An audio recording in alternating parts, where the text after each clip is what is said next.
Okay, now coming on to the same examples which I have already discussed, and now you understand how the sticky ends and the blunt ends have been produced. See here, this ALU1 is acting in between the recognition sequences AGCT, and it is producing a blunt end by cutting a straight blunt end here.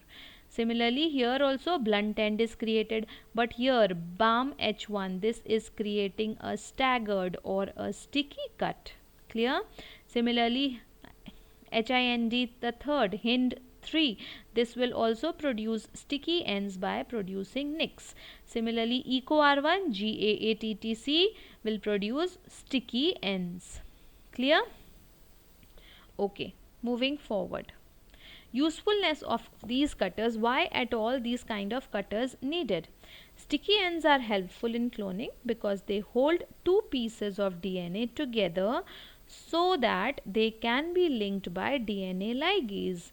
Okay, and easily linked. There is no any extra workload or any extra processes being carried on to make these sticky ends bind to each other, because they are complementary base paired. Because they have complementary base pairing, they can easily join up with each other. Second is, or in other words, we can say that they are sticky because they can easily be glued or pasted back with their complementary nucleotides. This is what I have been explaining to you. Okay, so sticky ends are very helpful in cloning because they ultimately provide complementary base pairing. Because of providing the staggered ends, they can roll over, they can slide over each other, and they can complementary base pair, and which is a fixing thing. But blunt end cloning also have their own advantages. Why? Because when we have blunt end cloning being done, we are producing blunt ends, then it is not required that same recognition sequence is present in the DNA insert also. Okay, same restriction site is not required because new complementary base pairing will not be there. If we want to join AT with forward, going forward to CT, we can join. There is no requirement of complementary bases. Two blunt cut ends can be joined. But the problem is, these blunt cut ends, blunt end cloning is very problematic and is very difficult because it's technically more evolved. It requires more technical knowledge, so that because these two blunt ends can have to be glued together, there will be no help of complementary base pairing, so it is a difficult process and beyond the scope of your syllabus.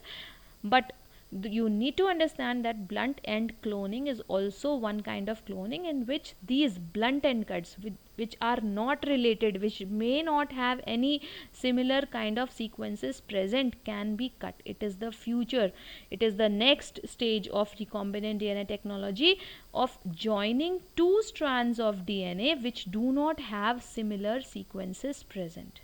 Okay, so this is also very important, but it is beyond the scope of your syllabus. When you will go further in higher studies, if you will opt for biotechnology, then this blunt end cloning is a very interesting and very innovative topic, and it is the recent topic for researchers also. Many researchers around the globe is going on this blunt end cloning, so that we can join one strand of human strands can be joined with another organism strand, where we can think of, because all these are under LC, ethical, legal, social issues. But then also we can join two distantly related species together which may not have any sticky ends or any recognition sequences which are similar. So blunt end cloning also has importance. Okay, moving forward, this is all for today.